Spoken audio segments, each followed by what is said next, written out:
No, no, not. Okay, it is 4 o'clock. I'll call the meeting to order. Please stand to sing our national anthem.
Please be seated.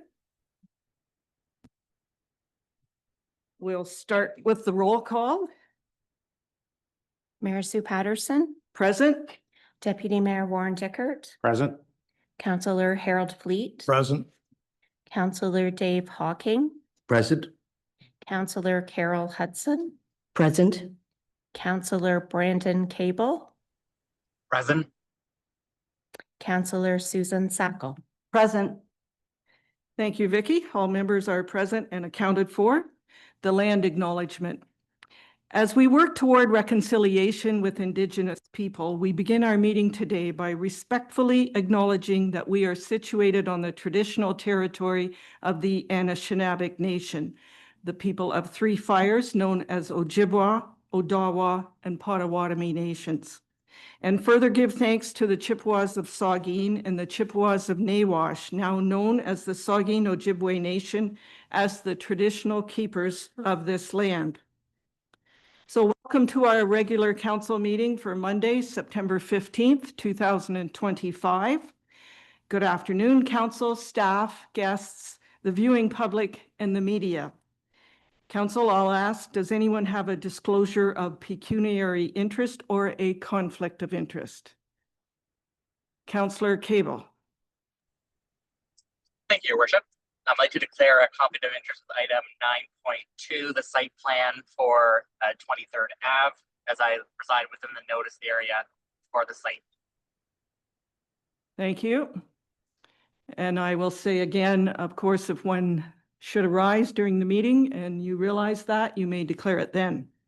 Item 5 is agenda additions or deletions, and we do not have any. So we'll move right into item 6, our delegations. And our first one this afternoon is Saugeen Hospice. And we have Carol Kraft, President of Hospice. You're welcome to come to the podium.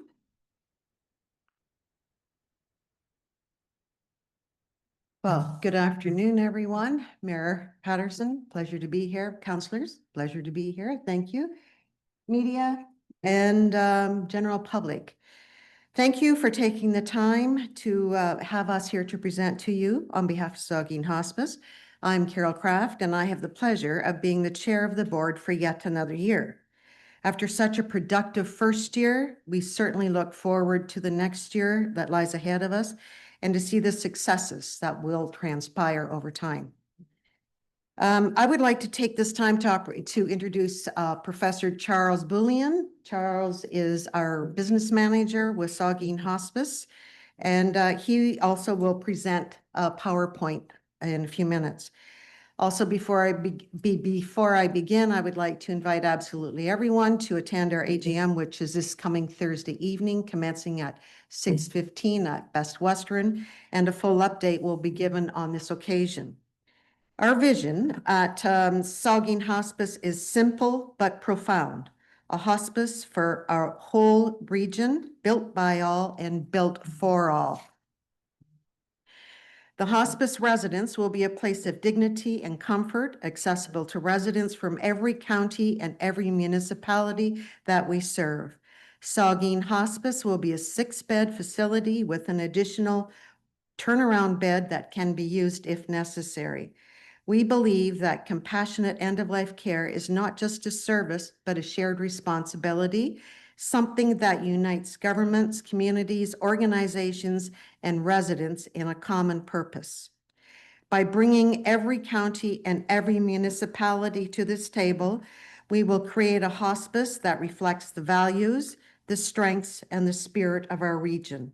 It will stand as a living testament to what collaboration can achieve and create a legacy for future generations that we'll all be certainly proud of.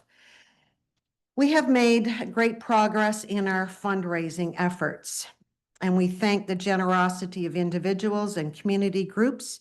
And as of today, we are sitting at 7.4 million raised in donations and pledges, and that number does continue to grow. But to cross the finish line, we need your leadership and tangible support, not only as decision makers, but as champions in our communities. Just imagine the day we cut that ribbon together, leaders from every corner of the region that will help make this happen. This is a moment we are inviting you to help us to create. And at this time, I would like to pass the mic over to Chuck.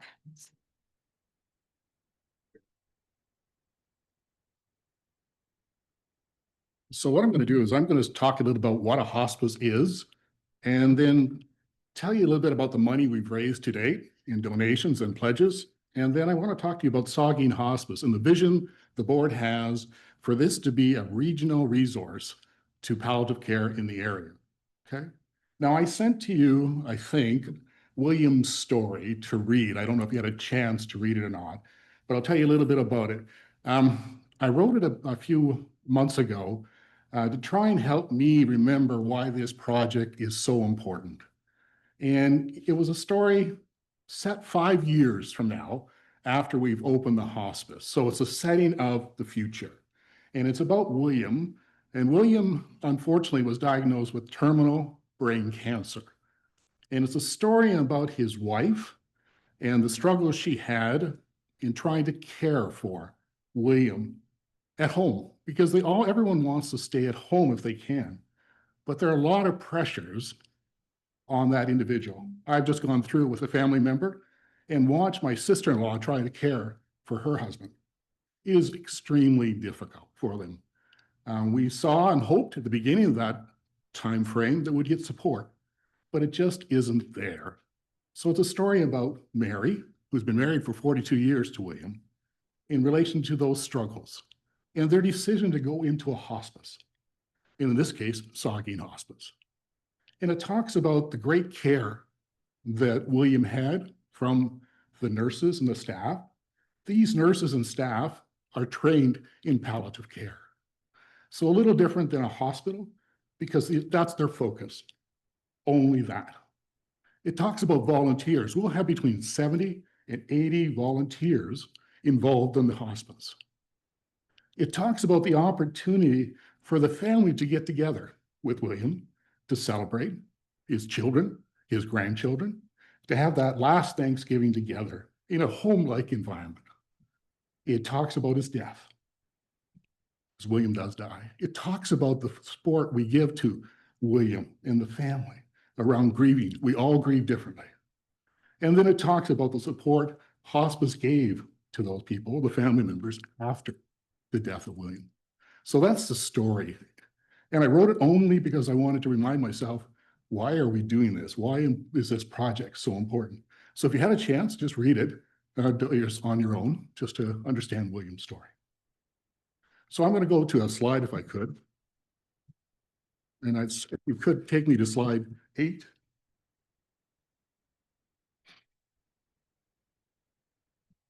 So right now, our target for the construction is $10 million.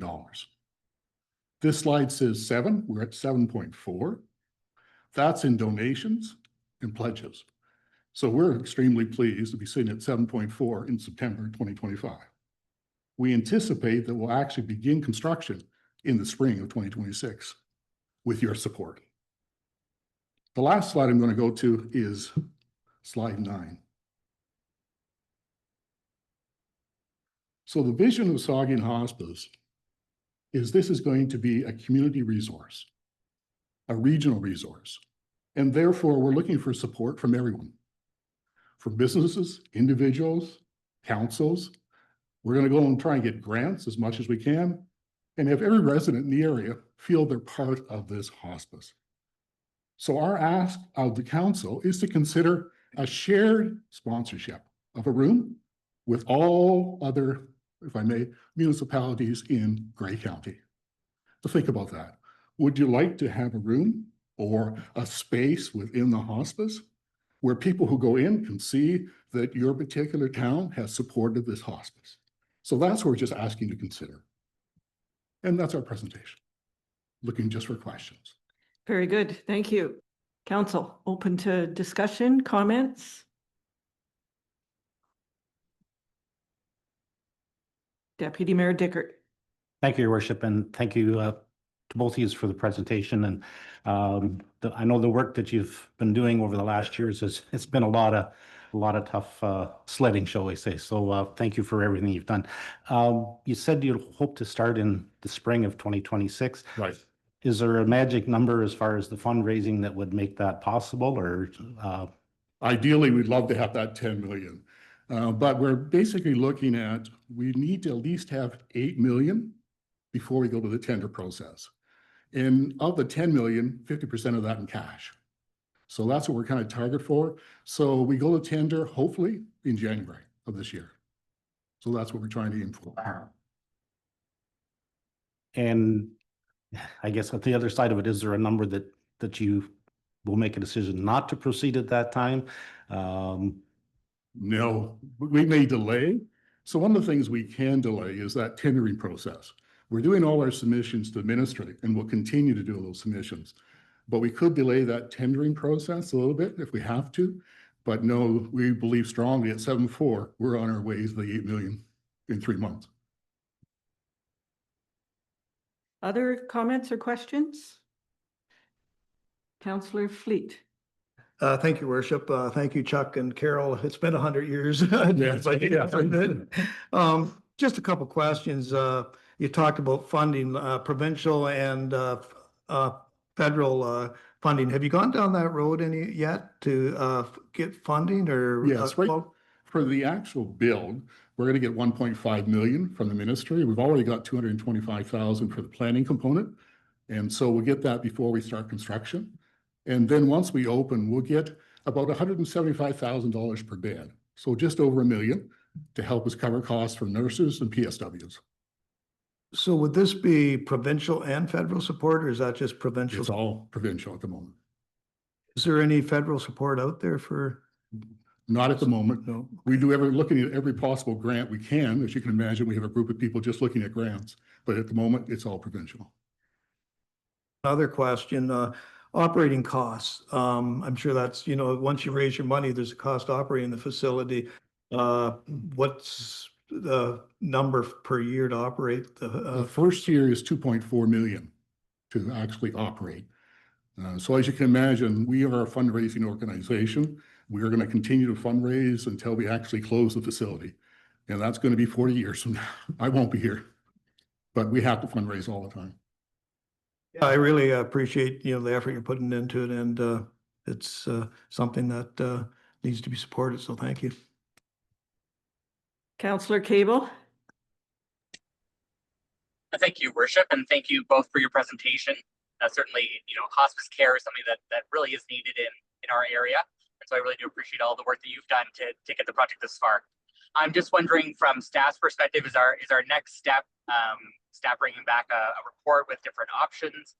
And will staff be reaching out to other local municipalities to see where they're at in terms of whether we want to collaborate on a joint donation? Yes, we are. We're talking to Grey County in October. We also have with other councils within Grey County. So we're hoping the county can get together with all the municipalities and towns and make a decision on a shared sponsorship. And we're doing that with Bruce County as well.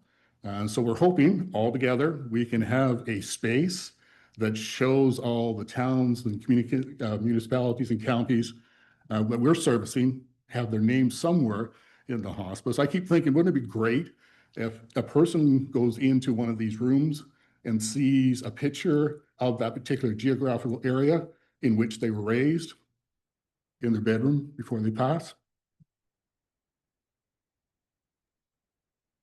Anything Excellent, further? thank you. Okay, thank you, Councillor Cable. Councillor Hawking. Thank you, Your Worship. Thanks for your presentation, Chuck. In fundraising, you always have sort of in mind the ask. How much are you in your planning asking for municipalities of Grey County to contribute to the hospice? Yeah, so again, that's going to be really up to yourselves to decide what you can contribute. Our funding and our naming rights are related to that amount of money. It would be ideal if we can get all Grey Bruce to fund a room, which we'd have everybody's name in that room, an opportunity if I came in and wanted just to sit and grieve quietly with myself, that the counties would be there and the municipalities. And what would that naming opportunity be worth? $350,000. Thank you. So we got money. Did you say 350,000? Yeah, Yes. so we can take that down based on where we're going to look at, but we have a number of naming opportunities. But that's where we'd like to start. We're going to go from there. Yeah. Yes, I've learned from you. All right, Councillor Sacco. Thank you, Your Worship. Thank you, Chuck and Carol, for your presentation. I've had two family members in hospice, so I know how important it is and how special it is. One in Windsor, one in Guelph, both different, but very, very wonderful. I'm wondering about staff. Once you're open, is it difficult to get staff, and how many staff would you require at this facility with 6 beds? Right. So there's two types of staff, obviously direct care. So that's basically a nurse manager, nurses and PSWs, and they're the direct care. So in those areas, we have 10 FTE scheduled. So that makes sure there's at least 2 people, 1 nurse, 1 PSW on the floor at all times. The rest of the staff is support. There will be an executive director. There will be a spiritual counselor. There will be people obviously on administration and the typical individuals who are taking care of the facilities. And that's about 8 FTEs. Okay, final call, Councillor Hudson. Thank you, Your Worship. So is those 8 people, are they paid staff? Yes, they are. And then the rest of the people that are volunteers that help out at the facility? Yeah, we'll have 70 to 80 volunteers on our list to be able to work in the hospice. They do such great work in supporting the nurses, the PSWs in various areas in the hospice. So we're planning to have 70 or 80 people, volunteers on our list to draw from. Great, thank you. Councillor Cable, just checking, I see your hand is still raised. Do you have a further question? No, thank you. Okay, very good. Carol, Chuck, thank you very much for your presentation, for updating our council and our community. And thank you to all the volunteers and your fundraisers and everyone who's got you this far. So I look forward to your annual meeting on Thursday. And thank you for the time. Thank you. Our next delegation, item 6.2, this is page 21 of the package, is Chief Knoll presenting the 2024 annual report for the Hanover Police Service. And Selwyn Hicks, the chair of the Police Service Board. Welcome. Hi, good afternoon. I think that Vicky told us we have 10 minutes. So I'll be 9 minutes and 30 seconds. And I'll let the chief bring it home. All kidding aside. Good afternoon, Your Worship and members of council. I'm Selwyn Hicks, Chair of the Hanover Police Services Board. And I want to thank council for providing me with the opportunity to serve in this capacity. Who would have ever believed that a scrawny kid from Jane Finch, those projects, would end up being chair of a police services board? A special nod goes to Your Worship, of course, and Councillor Hawken, who serve on the police services board with me. I'm still saying Services Board, but we're now Police Service Board. We've taken the S out with the new act. A special nod also goes to Deputy Warden Dickert, who is a past chair of the Hanover Police Service Board. Today, I'm pleased to present our strategic plan for 2025 to 2029, and special thank goes to our board secretary, Catherine McKay, whose hard work went into putting together the plan that you have before you. Community policing is more than just a law enforcement strategy. It is about building trust, safety, and a shared responsibility between police officers and the communities they serve. We know that public safety isn't achieved by enforcement alone, but by partnership. Community policing means officers aren't just responding to crime, they are active participants in our neighborhoods. They walk the same streets, attend local events, and get to know residents. This connection allows them to understand the unique concerns of the community, whether it's youth engagement, traffic safety, or preventing violence before it starts. When trust exists between police and the public, people are more willing to report crimes, share information, and collaborate on solutions. That trust also helps to reduce fear, break down stereotypes, and ensure that everyone, especially marginalized and vulnerable groups, feel respected and heard. We have seen that community policing improves safety outcomes. Programs like the integration of mental health workers, school resource officers, and local outreach initiatives show how police and residents work side by side to create stronger, safer communities. At its heart, community policing recognizes that public safety is a shared responsibility. When police and citizens work together, we don't just prevent crime, we build a culture of respect, inclusion, and resilience. And with that said, you will note that the activities of our strategic plan is focused under 4 pillars: well-being, engagement, safe public spaces, and partnerships. I want to end by recognizing the gentleman beside me, Chief Knoll. He doesn't know this, that I was going to do this. But let me just say that we have one of the very best police chiefs in Canada. His willingness to be creative with programs like Wanted Wednesday. Are you all familiar with Wanted Wednesday?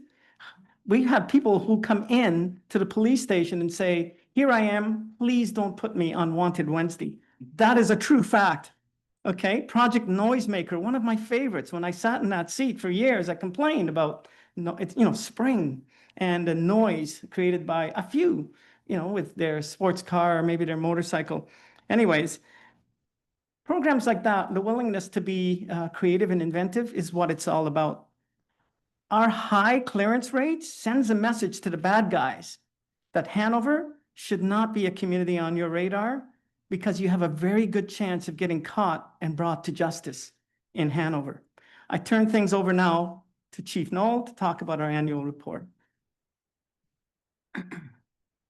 Very good, Chair Selwyn. 9 minutes, 30 seconds.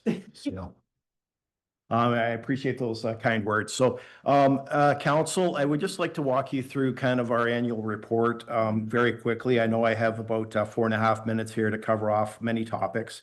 I want to talk about some legislative changes. I want to talk about some challenges and what drives our work. I want to talk about our service delivery and enforcement. I want to talk about some human resources, financials, and the police station to be. So legislative changes. So on April 1st of 2024, the new police act called the Community Safety and Policing Act came into force, replacing the previous Police Service Act that's been in place since 1990. This new act was introduced and it requires additional training for our officers and also has an increased role for the use and deployment of special constables. Moving on to some of the challenges and what drives our work. People ask what drives police work, and this is what I like to tell them.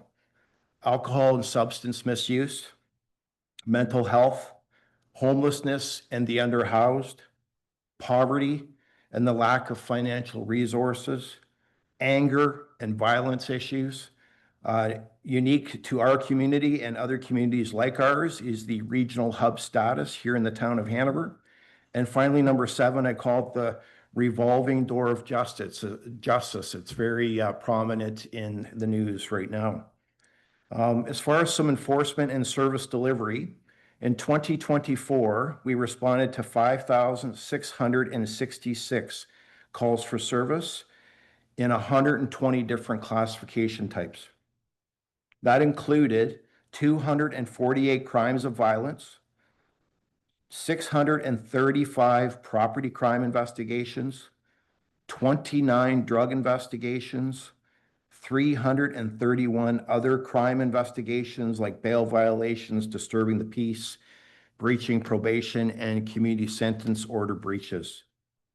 It should be noted that of all the public contacts that we have had, which number in the thousands over the course of a calendar year, we only had 19 occurrences that involved the use of force that required ministry reporting to the ministry.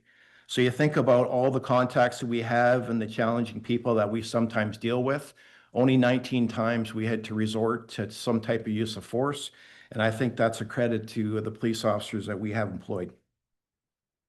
We also processed 1,035 criminal charges in 2024. That represents a 36% increase over 2023. And we also completed and processed 77 drug charges, mostly related to trafficking and possession for the purposes of trafficking.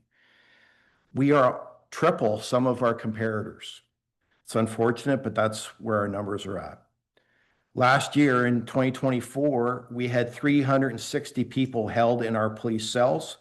That's basically one person per day. And out of those 360, the vast majority of those are repeat offenders. So we talk about the revolving door of justice. That is one of the issues that we face. It is also estimated that between 30 and 40% of those 360 people actually have a Hanover address. So like many of our businesses, we deal with people from outside of our community more often than not. We also seized an astounding $290,000 worth of illicit substances in 2024. Really a remarkable feat for a small police service. Those drugs were removed from our streets and not put into the hands of our children and our family members and our loved ones.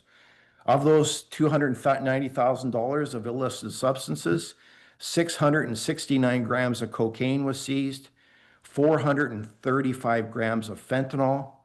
Fentanyl is sold by the 1/10 of 1 gram. So those 435 grams of fentanyl represents 4,350 individual doses. Those individual doses are sold for about $30 per 1/10 of a gram. And each one of those doses has the potential to cause death to a person.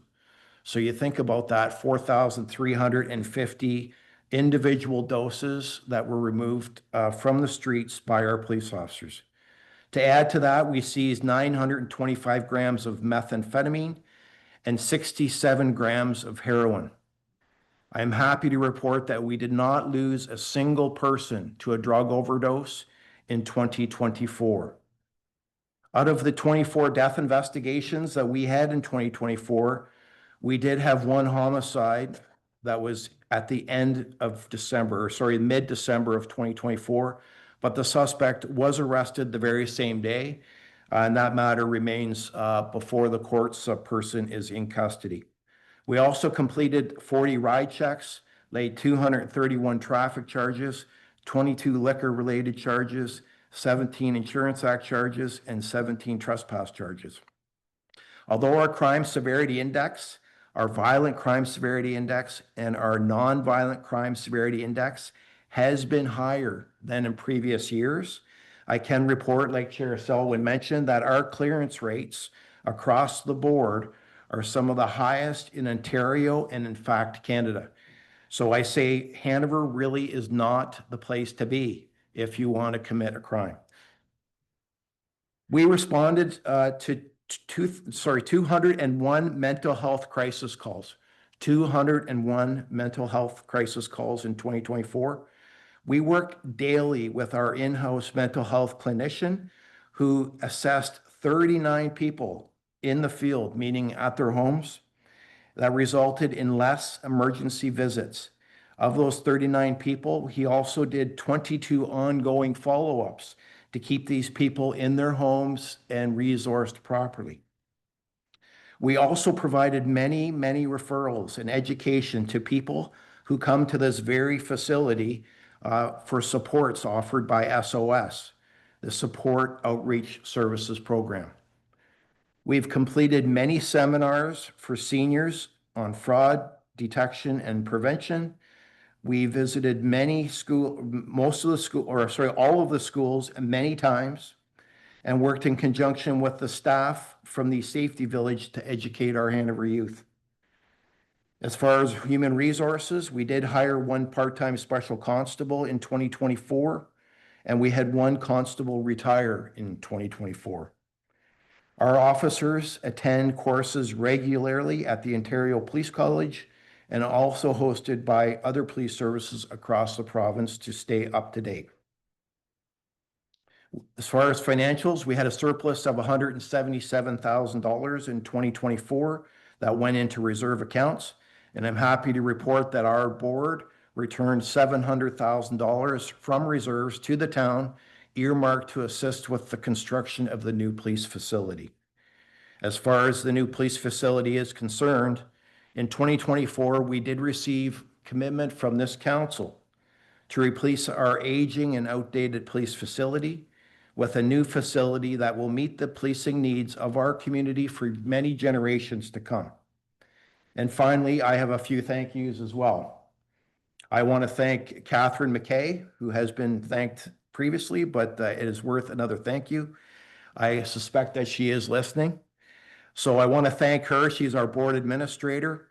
And she has built this annual report for many years, and she does a fabulous job with that. Assisting Catherine was Special Constable Jamie Ashton, who provided Catherine with all the data and information, and there is a lot of information to go through. I also want to thank our Police Service Board, led by Chair Selwyn Hicks, Vice Chair Peter McEwen, and our board members, Mayor Sue Patterson, Councillor David Hawking, and Charlie Pickard.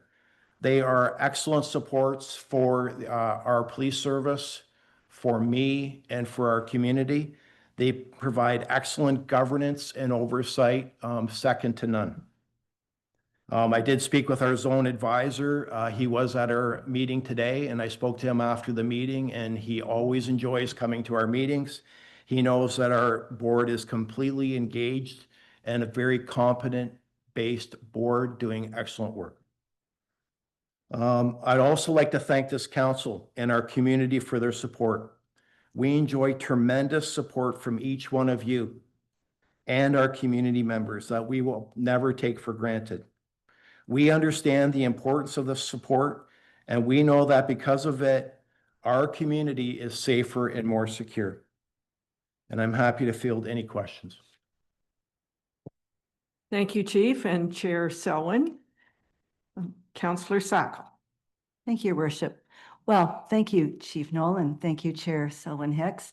I have to say, we read a lot of reports, but I always find yours the most interesting. A lot of stats, but stats that I can definitely understand. Some of them are scary, but I appreciate everything that you had to say, all the work that you do. And I want you to know that I've had some personal experience with the automatic license plate recognition program that you people have now with your scanners. A West Grey officer pulled me over just recently, asked to see my driver's license. I showed it to him and he said, "Oh, you had a birthday."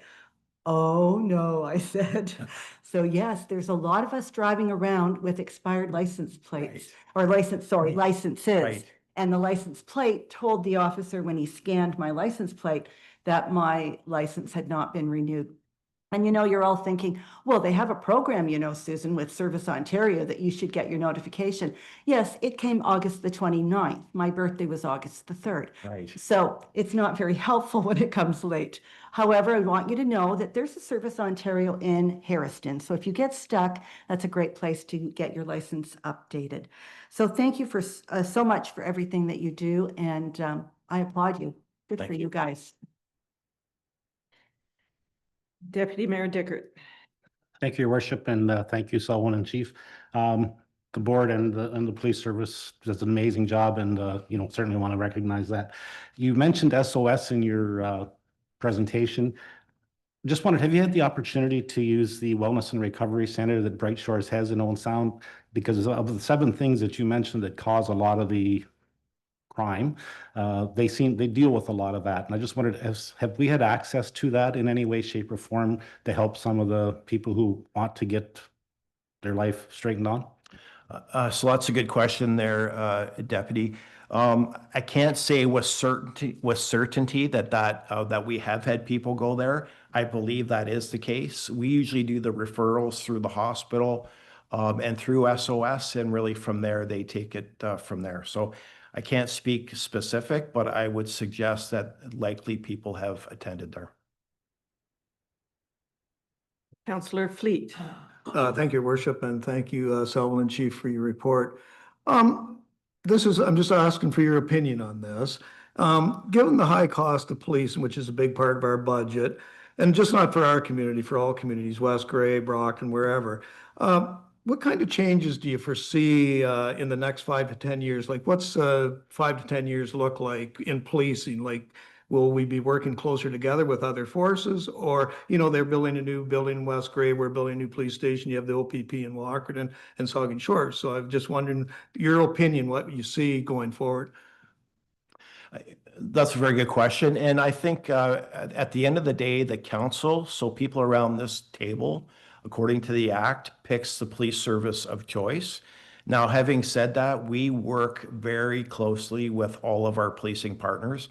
In fact, we need to because of the transient nature of the people that we deal with. So I think you'll see closer partnerships as we move forward.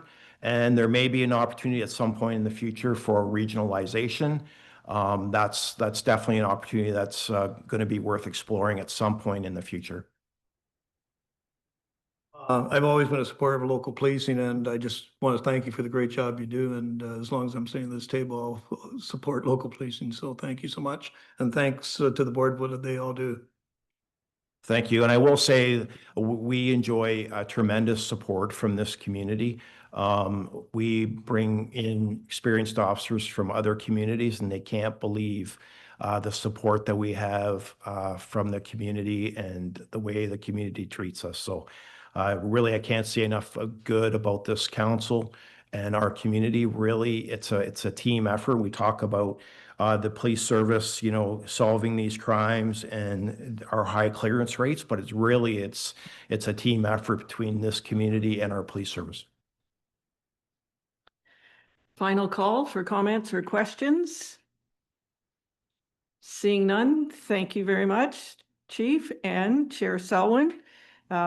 Councillor Hawking and myself have seen these reports quite a few times. I think Catherine has been preparing this for months.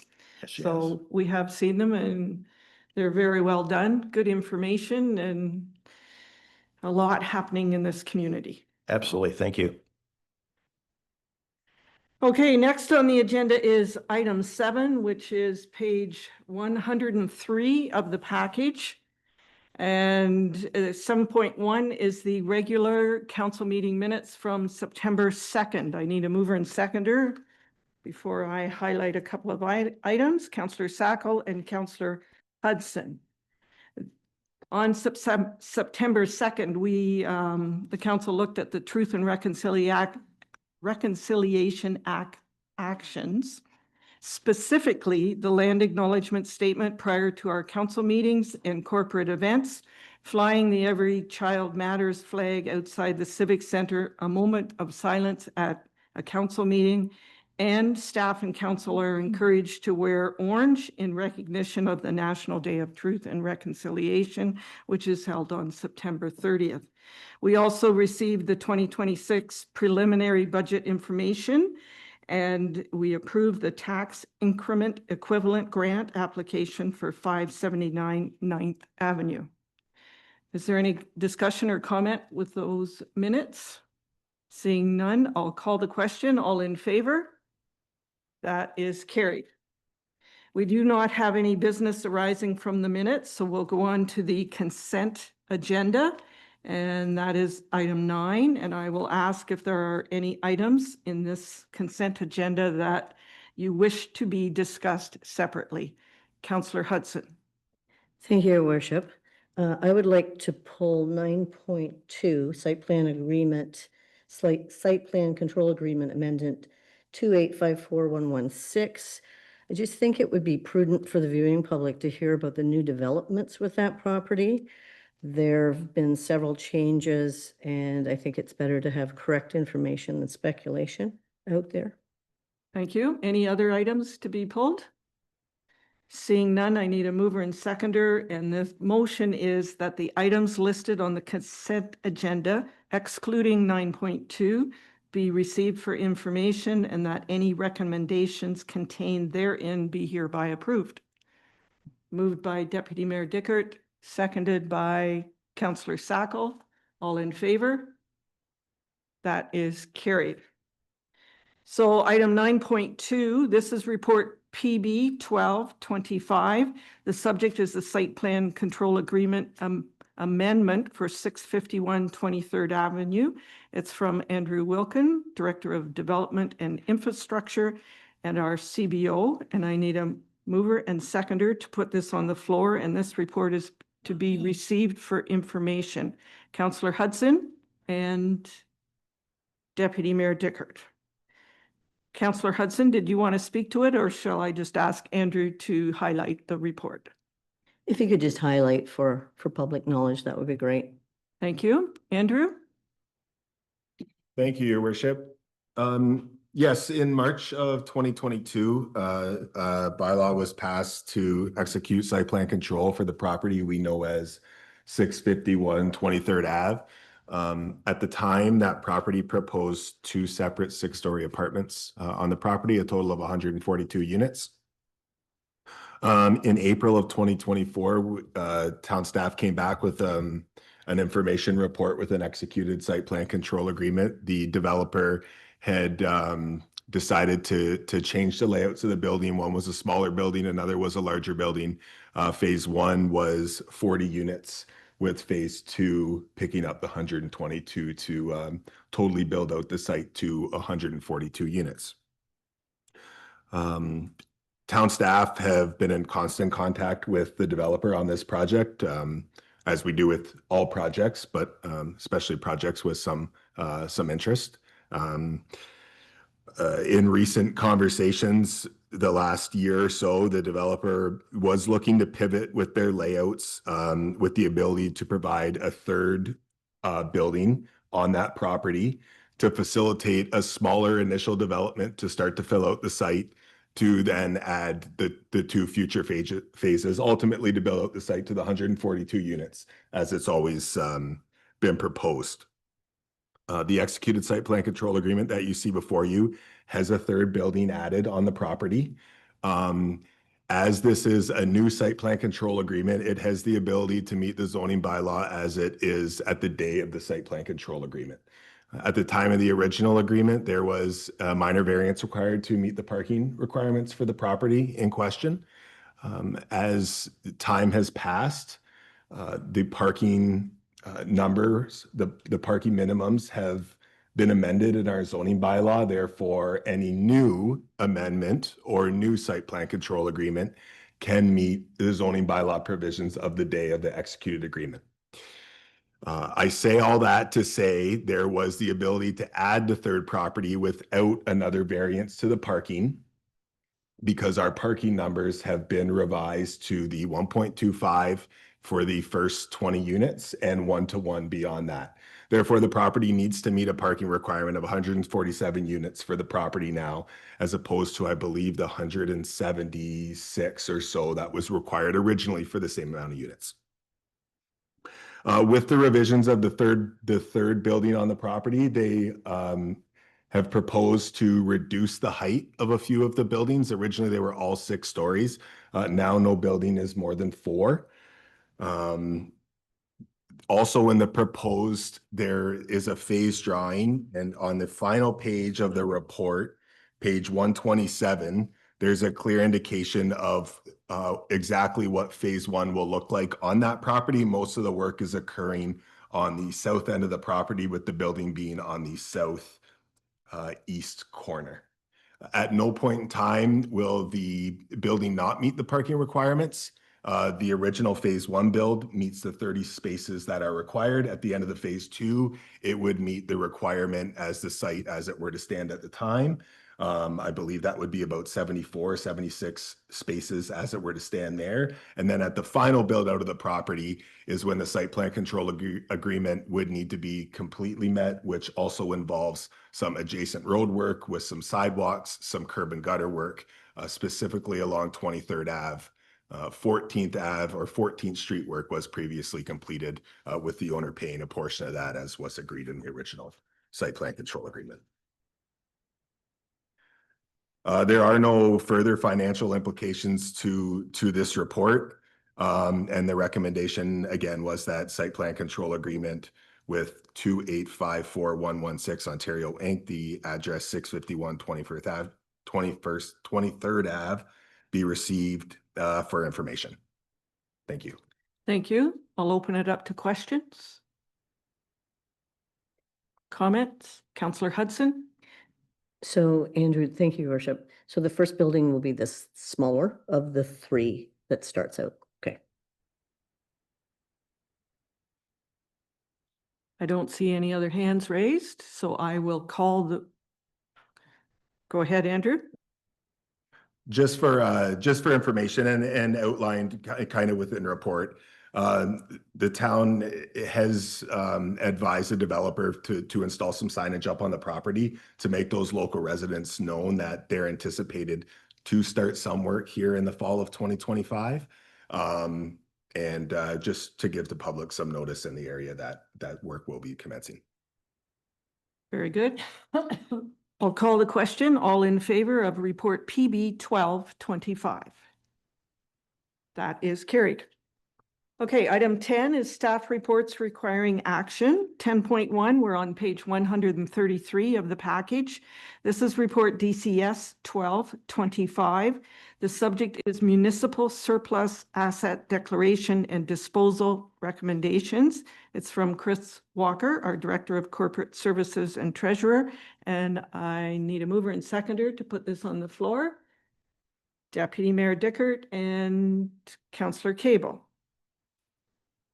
Chris?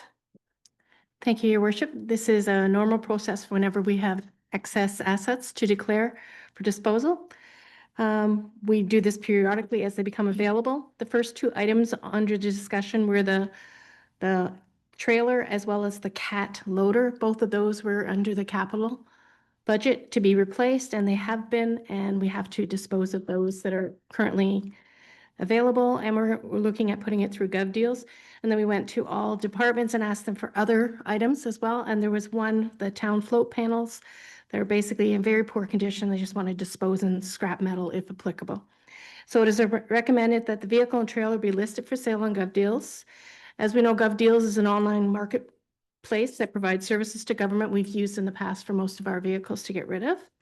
And should the items not be sold, they would be disposed of via scrap metal or other sale options for any items that are over $1,000. The financial implications are a possibility of $24,000, most of that from the cat loader. The link to strategic plan is the goal 5, open and responsible government. And the recommendation is that this report, DCS 12-25, municipal surplus asset declaration and disposal recommendations be received, and that council declare the assets identified in this report as surplus to the requirements of the municipality, and that the surplus assets be disposed of in the manner recommended. Thank you. Thanks, Chris. Any questions, comments? Councillor Hudson. Thank you, Worship. Just a curiosity about the town float panels. Are they made out of metal, or are they just backed with bars or something? And I guess my other comment is, are they usable at all for the theater props? These are pictures of our town, right? Don't know if they're made of metal, to be honest. That's why it says if applicable. I think they really would, to be honest. We can offer them to the community players. They have been outside in the elements for at least a year and a half too, so they may not be, but we can certainly offer them if they're at all usable. I know it's not in good shape at all. Deputy Mayor Dickert. Thank you, Your Worship. Just a quick question. Is GovDeals accessible to the general public, or is that just for other government agencies to purchase from? Other items, it's not just government, as long as you have, a sign-in authorization to use the GovDeals. That's where a lot of places like other companies are looking for used tractors, used loaders, but you have to have a sign-in to go into GovDeals.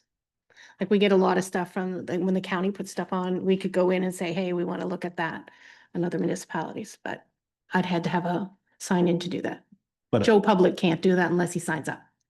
yeah, but Joe Public has the ability to sign. Has the ability, yes. Okay. All in favor of DCS 1225? That is carried. Item 10.2 is report PB 1325. The subject is part lot control on 766 and 768 18th Street. It's from Andrew Wilkin, our Director of Development and Infrastructure, and our CBO. I need a mover and seconder, Councillor Cable and Councillor Saka.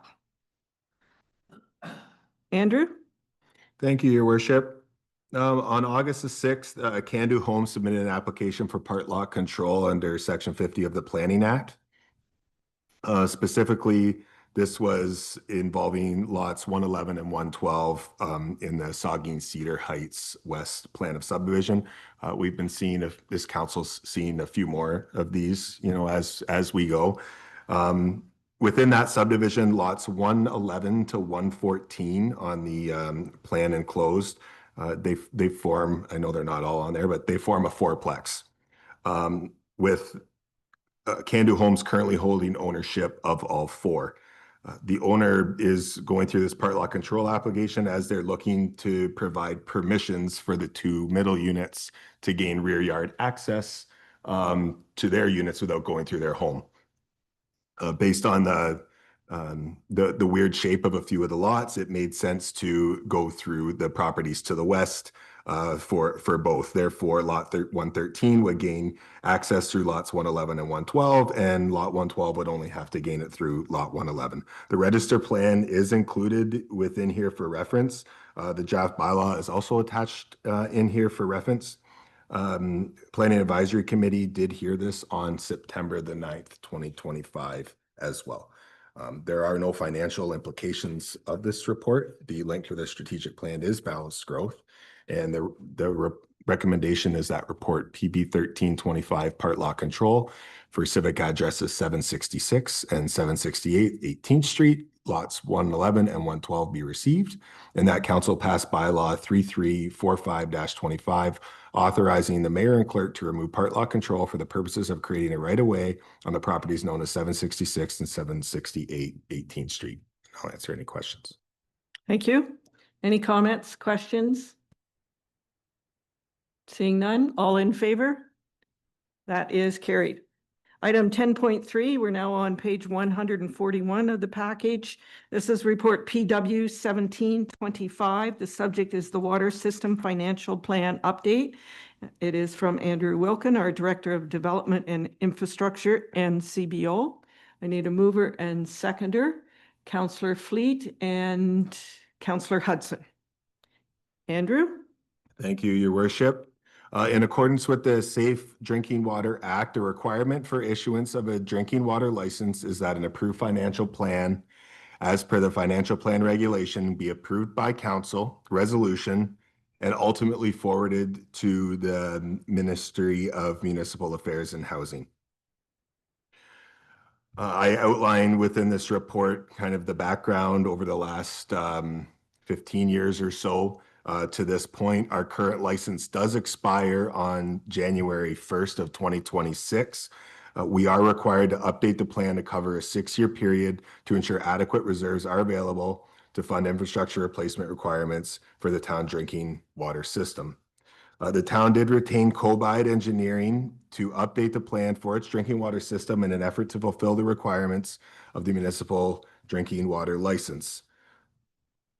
The plan is not binding on council to fund any particular project, but will assist in directing long-range plans to ensure sufficient resources for future rehabilitation and replacement needs are available when needed.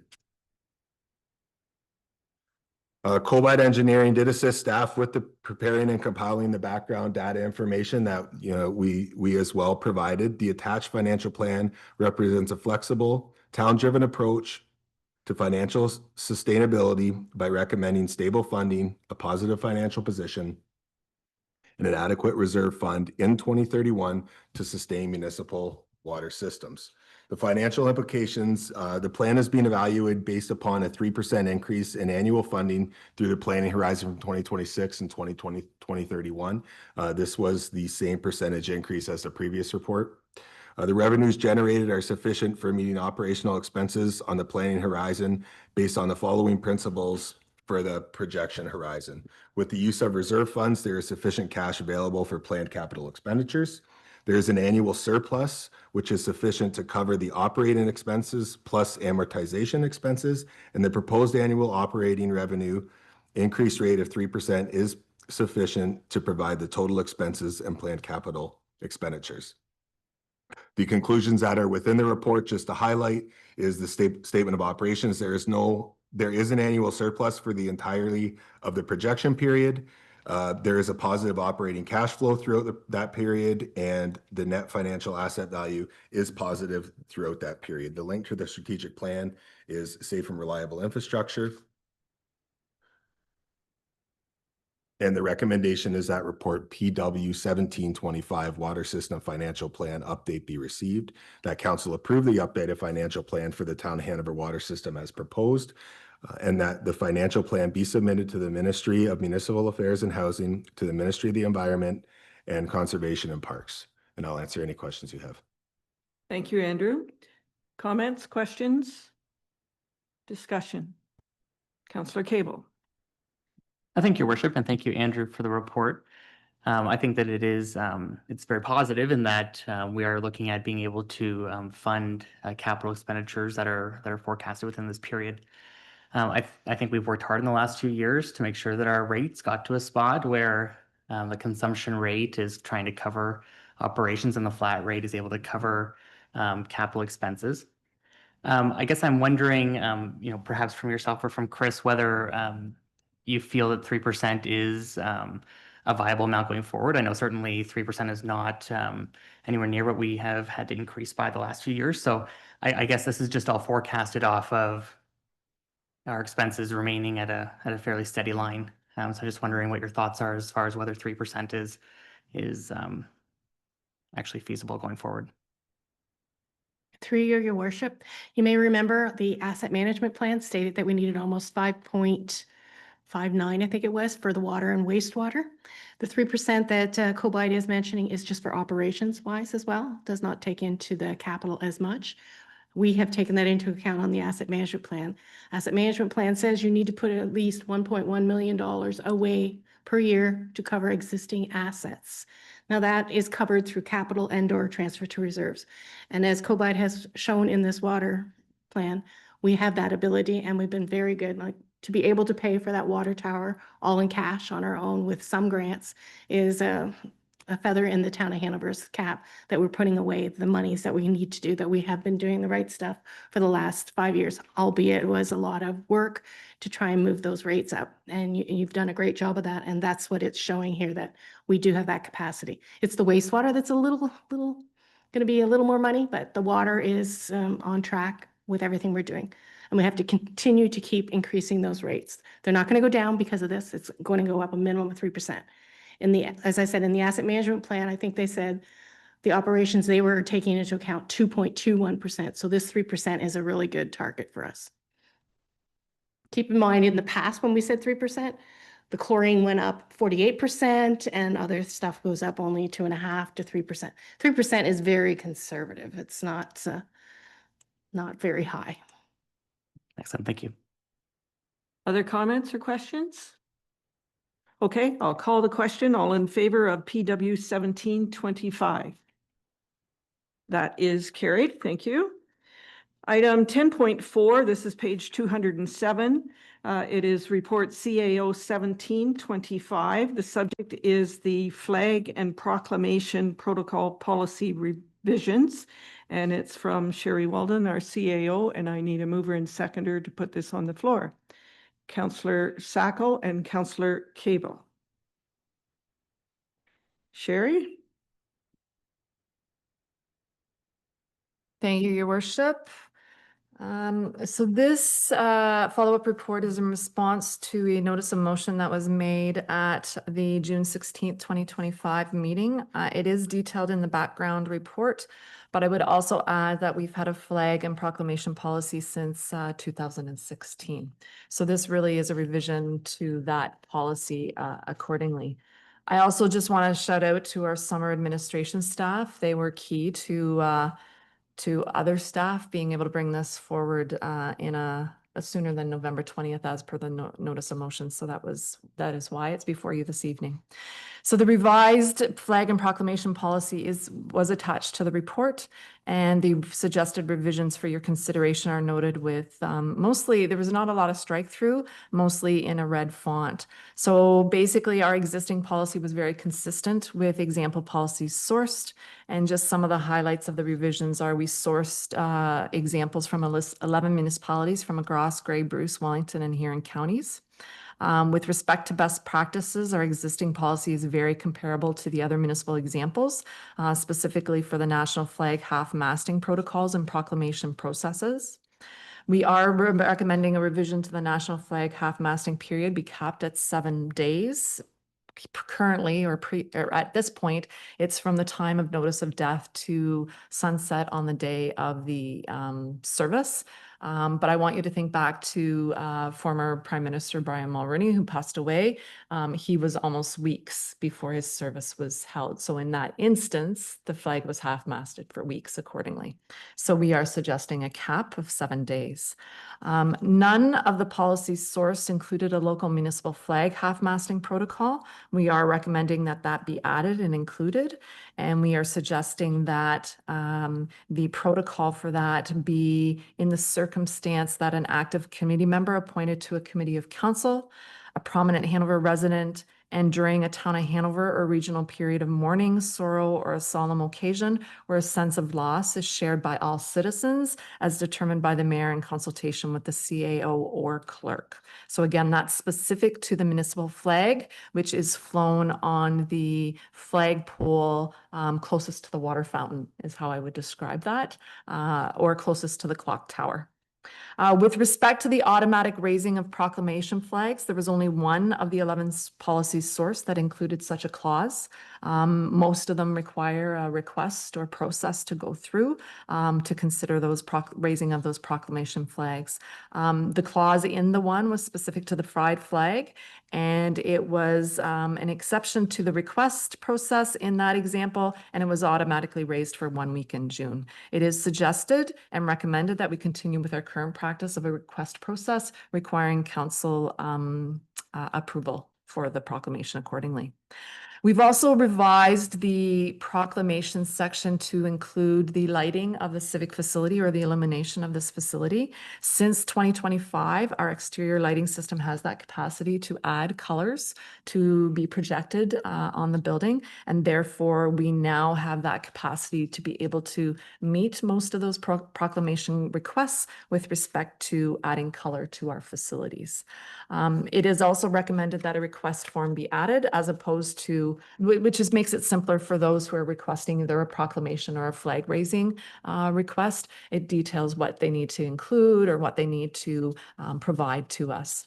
So there's no financial implications with this report. The link to the strategic plan is healthy and welcoming community and open and responsible government. And the recommendation before you is that report CAO-17-25 ADM-013 flag and proclamation protocol policy revisions and notice of motion follow-up be received, and that council approve the revisions to the ADM-013 flag and proclamation protocol policy. I'd be happy to answer any questions or clarifications that you may have.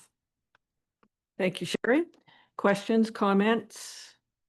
Councillor Cable. Thank you, Your Worship, and thank you, Sherry, for the timely report. I was very pleased to see some of the suggested changes included in the recommendations, including the addition of half-masting the municipal flag. I think certainly that will, help to work around some of the perhaps concerns that we've had about our flag policy recently. There are two amendments I'd like to propose, and I'm hoping that we can address each of them separately, if that's all right, Your Worship. Yeah. Okay. So the first is regarding section 2.2 for half-masting. It's on page 212 of our package. Currently, under 2.2, there are 3 dates where the national flag will be lowered to half-mast as a symbol of mourning.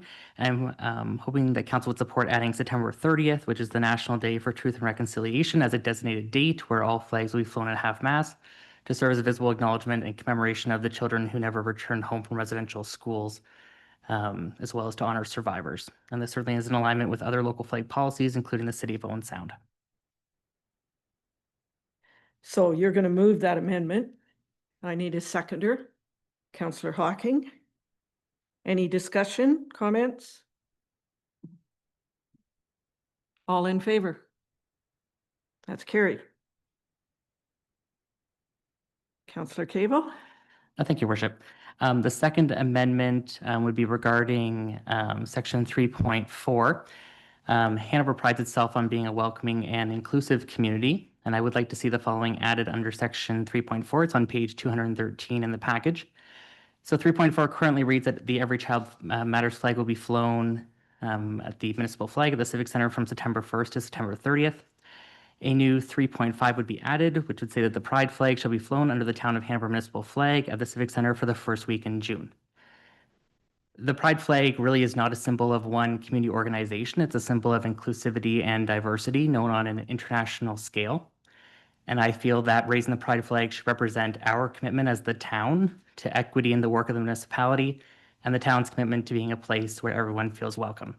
I certainly would, also ask council to consider how it might look if a resident did not write in, and whether we would be willing to not raise the Pride flag, given that there was no request. So before we have discussion, Councillor Cable has an amendment on the floor. He's moved it. Seconder. Councillor Hocking. Discussion, comments.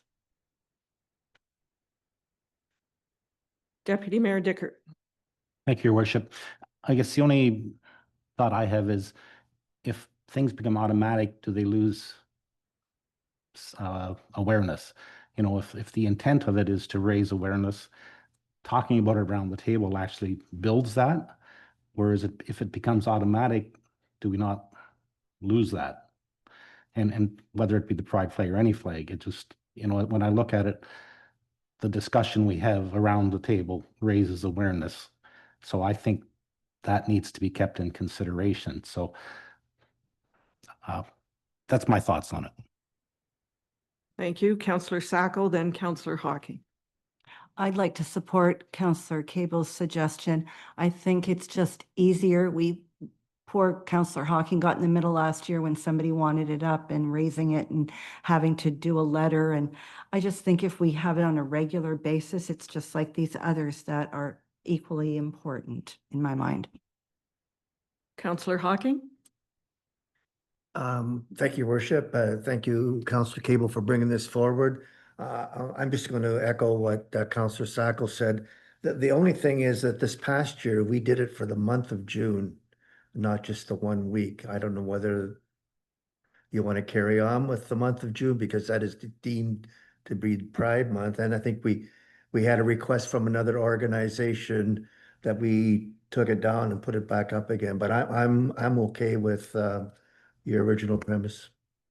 But I am supportive. Thank you. Other comments? Councillor Cable. Thank you, Your Worship. I certainly am open to the Pride flag being flown for longer, and I think that we know that there's other dates that may pop up in June where the flag would come down and go back up.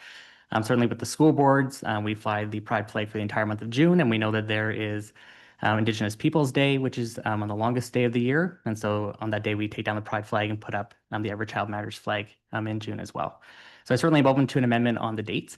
I think as far as the automatic raising of the flag, I would see it similar to number 3.4. I think it'd be great if we had a proclamation where we still recognized Pride Month and we're able to speak about that at the council meeting.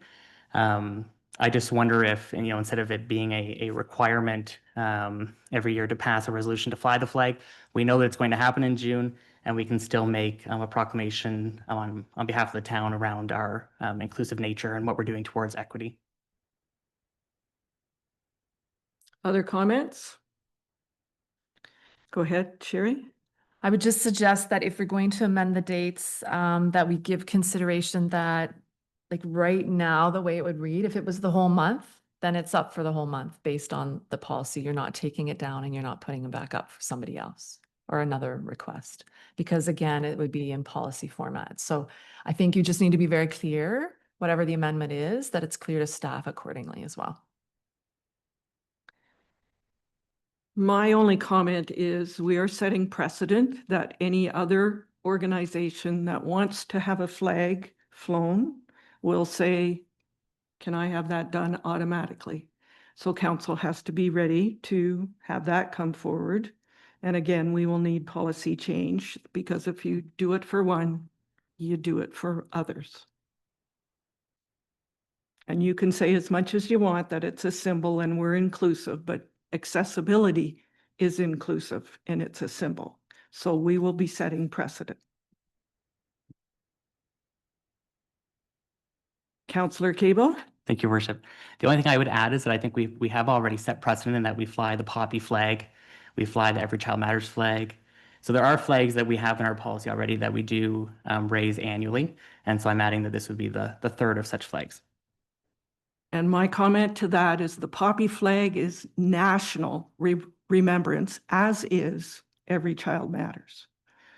We're talking about death and deceased and people that have fought for us to raise a flag, to have that privilege. This is an organization, and you will see others come forward. And then we will see staff, it will be a job for staff to contact these organizations. Where is your flag? How long do you want it up? What's your contact information? Because you can't do it automatically every year if you don't have that information, because volunteer organizations, people change. So you're creating another step in this whole process. Whereas if the pride flag, if there was a request, there would be a request, and we've made it work. So I don't see anything that would stop us from making it work. Councillor Hawking. If I just may add that I was approached by the person who normally made the request and said, I think it's time for council to step up to the plate and recognize the importance of this, and I will not be making a request. And at that point in time, I took it upon myself to do a notice of motion to make sure that we as a town recognize the importance of this flag. So I, again, totally support it. And rather than amend it, let's just go with the 1 week that Councillor Cable has suggested, rather than make it for the full month. Thank you. Councillor Fleet. Worship, yeah, I like the 7 days rather than the full month, because I think the month of June, is it not Elder Abuse Month? Do we not fly the flag for elder abuse in the month of June also? So, I'm sure they'll be back asking us to put it back up. So, and I think there's one other one we fly in June. I'm not sure. No, that's April, I think, or May. I think it's April or May. Okay, any further discussion? I will call the question about the amendment on automatically raising the pride flag the first week of June. Can we add June 1st to the microphone, right, Kane? Respectfully, could I maybe ask that we add like June 1st to the 7th with dates? Like first week can mean a lot of different things. So June 1st to the 7th. You got that, Vicky? Okay, all in favor? 1, 2, 3, 4, 5. Those opposed? That is carried. All right, item 11 is committees of council minutes. We're on page 200. Sorry, Vicky, do we? And I'm not a clerk. I was too busy writing them. I know you were. And I can tell you, this morning at the police board meeting, I said that we haven't voted on the main motion. We've only voted on the amendment. So I'm slipping up here. All right, so we have the main motion as amended. All in, and it's been moved by Councillor Sackle, seconded by Councillor Cable. All in favor? That is carried. All right, now we're following the rules. Item 11, committees of council minutes. This is page 227 of the package. Item 11.1, this is the Joint Health and Safety Committee minutes from September 4th. I need a mover and seconder to put this on the floor. Councillor Cable and Councillor Fleet. Sherry? Thank you. Just give me a minute to get to them here on my electronic copy. I work from both electronic and paper at a council meeting, so I just need to get to the electronic. So Joint Health and Safety Committee met on September 4th. Their key aspects of that meeting are the hearing conservation program. So they have formally confirmed that program and will be moving forward then with implementation here in the near future. It's in my inbox, ready for me to review and authorize accordingly. They also follow up on their various inspections that they're doing and scheduled and reminders for their upcoming inspections where the committee members are involved in facility inspections accordingly. And they reviewed any incident reports accordingly. So it was noted that there was an increase in driving related incidents, and it was mentioned at our management team meeting that those vehicles that do not have backup cameras and or trailers, some vehicles just don't have backup cameras, such as 1 tons as an example, is there consideration for added systems you can put up to have that feature accordingly. They're also making plans for their training accordingly for updated training, as well as the new member Anila Proper to receive their training, as well as confirming the in-house first aid training accordingly. I think that's what I will highlight unless there's any questions from council accordingly. Thank you. Any comments or questions? Seeing none, all in favor? That is carried.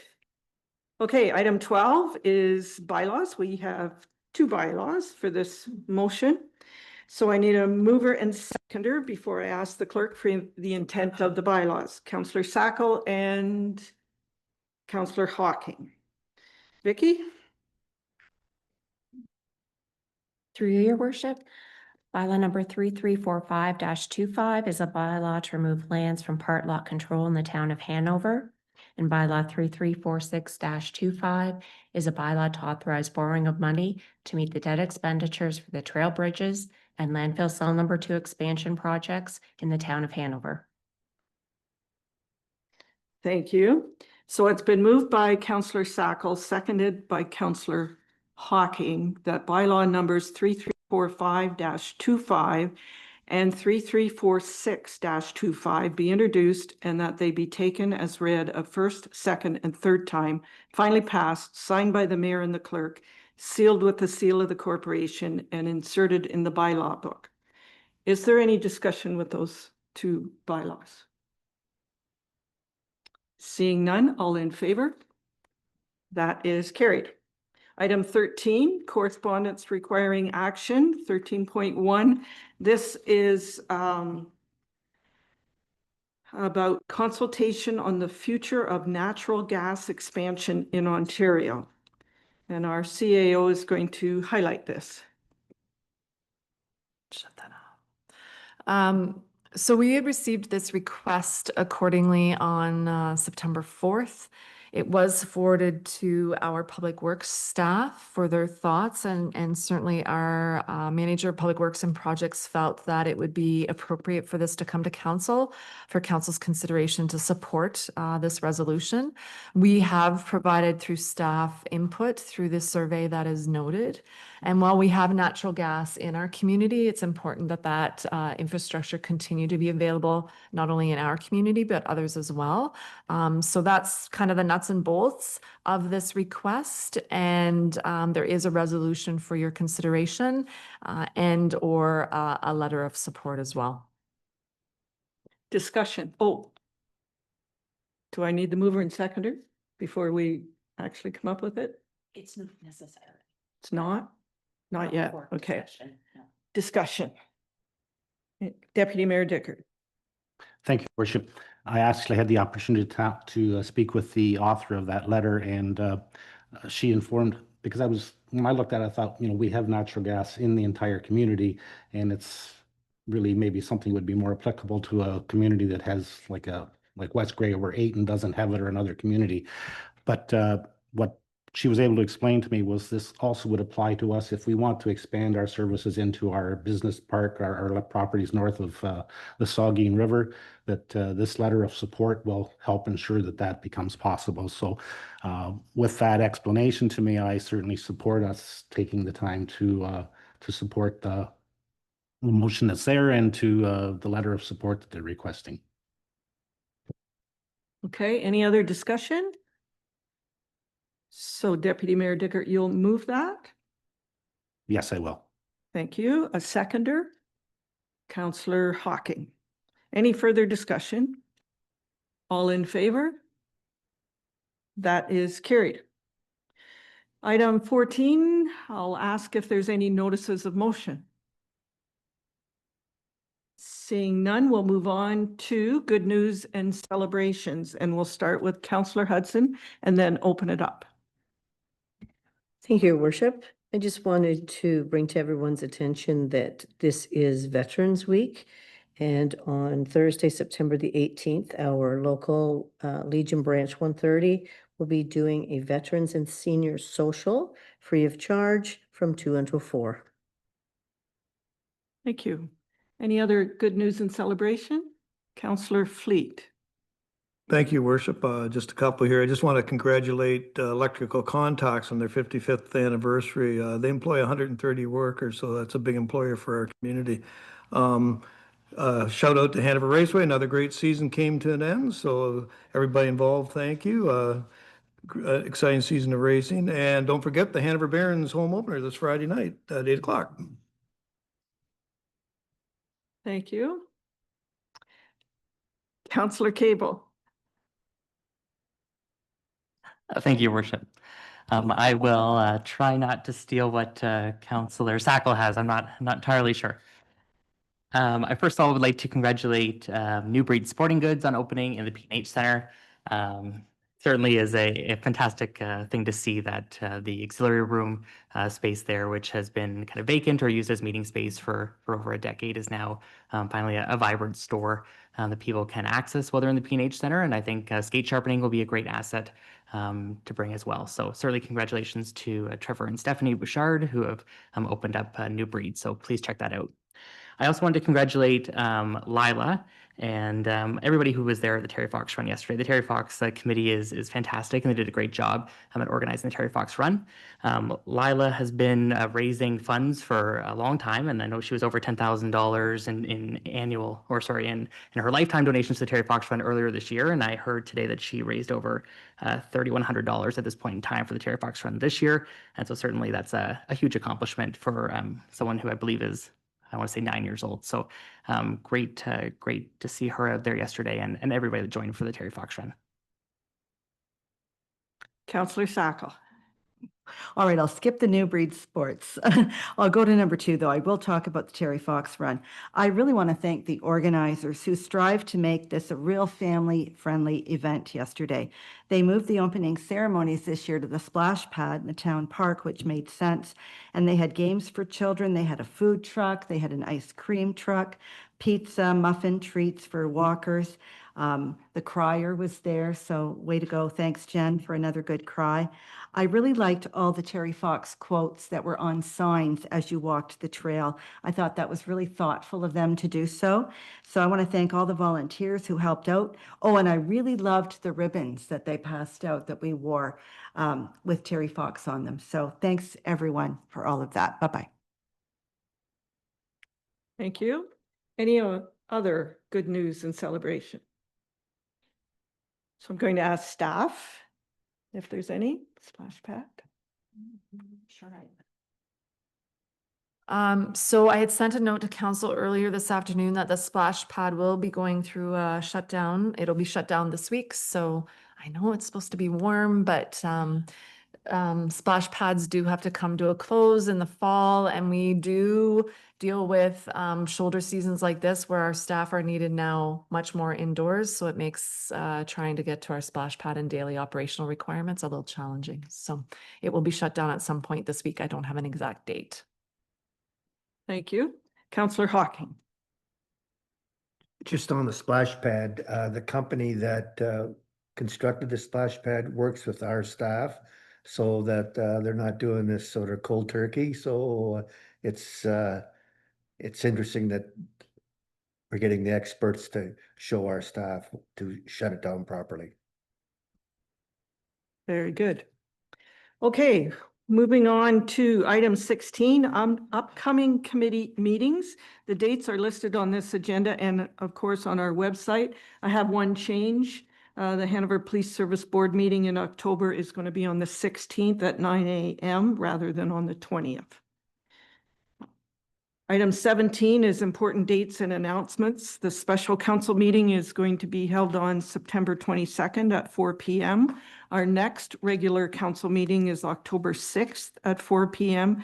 And the mayor's breakfast for business is October 15th at 7:45 in the morning, not the 16th, 15th. I'm looking forward to that. There's some good panelists that are going to share information. Councillor Cable.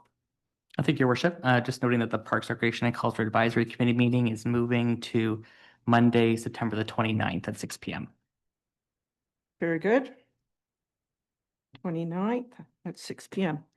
Okay, we do not have a closed meeting, so we have our confirmation of proceedings bylaw, and I will ask the clerk. Oh, no, I'll ask for a mover and seconder for that. Councillor Sacco and Councillor Hudson. And I'll ask the clerk for the intent of the bylaw.